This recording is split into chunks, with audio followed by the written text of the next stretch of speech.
Hey everyone, Coach Travis Robertson, CEO and founder of Robertson Coaching International, and welcome to today's video where I'm going to walk you through the 6 deadly sins of direct mail.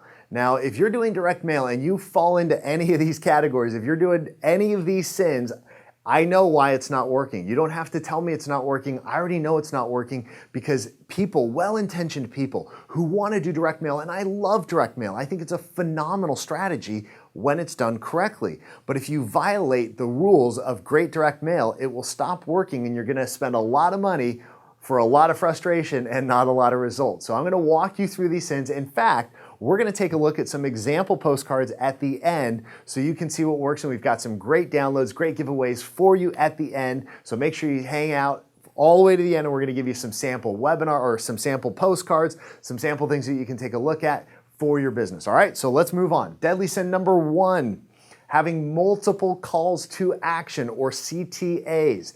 Here's why multiple calls to action suck and they don't work, and it's a deadly sin. If you are asking people, hey, visit my website, call me if you're ready to buy or sell, want my free download, go here, and all of a sudden you're giving people multiple things to do. Do you know how many things they actually do? 0.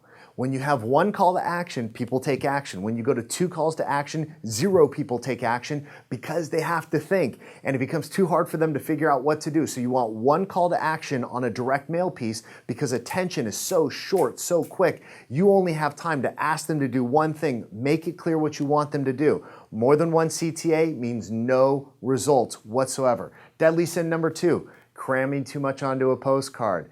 You know, when you try and get everything in there that you can think of and you're like, here's where I am on Facebook, here's where I am on Twitter, here's my cell phone, my office address, my home phone, my kid's cell phone number in case I'm with them and my battery died, all of the different ways you can reach me, my email address, here's where I am on Snapchat, Instagram, Facebook, Twitter, blah, blah, blah. And now you've crammed everything onto a postcard. And have you ever gone to a restaurant and the menu is like 30 pages long? What does your brain go through when you see that?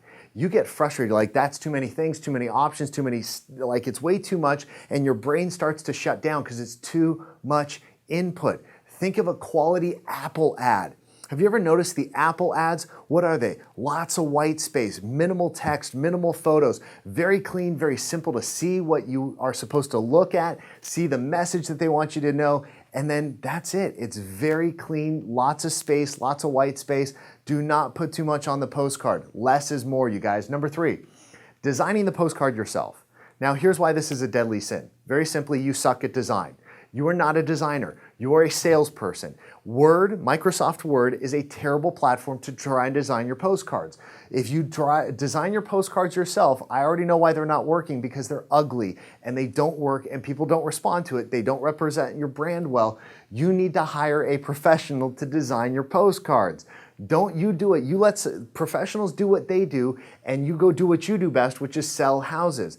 After all, designing your own postcards is like trying to sell your house without a realtor. Just going to throw that out there. It's the same concept. You would never advise somebody to sell their house without the use of a realtor. Why would you try and design your own postcards without the use of a professional designer? And there's great services out there that can help you do this, that they've already done the work, they've done the legwork. You pick the template, throw your stuff in there, send it out, boom, done. You're on, all right? So that's what you want to do. Number 4, making the postcard about you. Remember, this is called geo-farming, not ego-farming. And too many people spend too much time talking about themselves.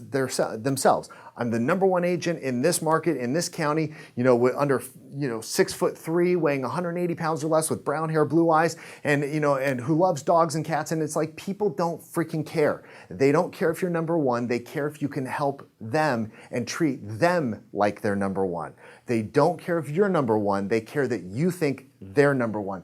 That's what's going to make this work for you. You want to be focused with your postcards on bringing them value, bringing them information, and focusing on them, not you. All right? Deadly sin number 5, sharing the postcard with another vendor. Here's how that usually goes. Hey, Travis, guess what? Good news. I found a lender who's going to split the postcard with me.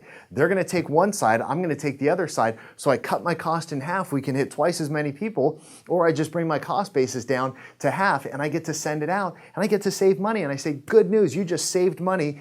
And for the same amount of money, you got no results, because the minute you put 2 different people on the same postcard, the quality and the effectiveness goes to zero. They do not work, ever. I've watched people try it over and over and over again. Why? Because you all of a sudden have more than one call to action.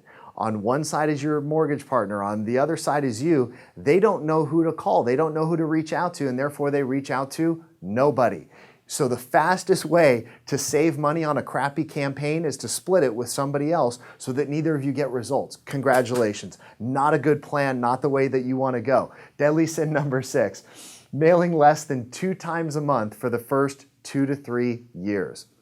Direct mail is a farming strategy, not a microwave strategy. It's called geographic farming, not geographic microwaving. So you need to be focused on a long-term game plan. Trying direct mail for 6 months is not a good strategy.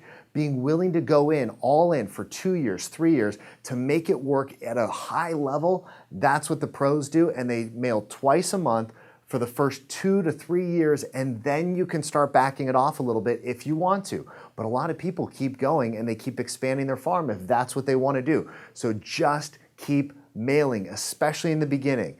You're going to find that you're going to want to be giving up at different points, but you got to stay with it because it's farming, not microwaving that you're going after. All right, so there they are, 6 deadly sins. If you do any of these, I already know why your mailers are not working. So if you recognize one or more of these, go fix it, and now invest the money back into geographic farming. So let's take a look at some bad postcards and some good postcards.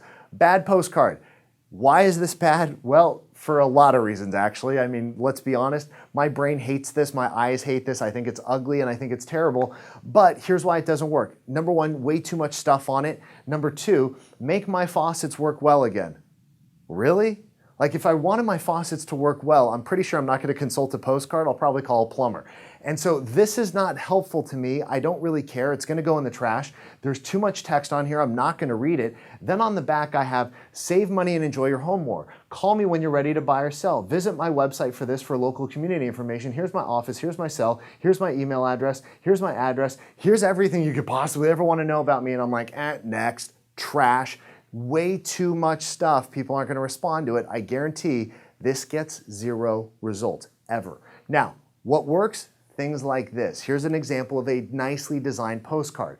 Pretty photos, nicely designed background. And it says this, is your home someone else's dream home? Buyers are looking. Very simple. Home prices are on the rise. Check the latest prices and see what's going on in your neighborhood. Simply go to and then a web address down below. Now, these are my friends at SmartZip who put this design together. I love SmartZip if you're going to do geographic mailing. I'm not being paid to say that, by the way. I just absolutely love their platform and what they do. And this is one of their postcards. It's an awesome, compelling, emotional, cleanly designed postcard. That's a great example of a postcard. Another one, here we go. Just listed. This is a just listed card. What do people love? Photos of pretty homes. So this gives them photos of pretty homes with the address up there. Then on the back, very simply, more photos, just sold.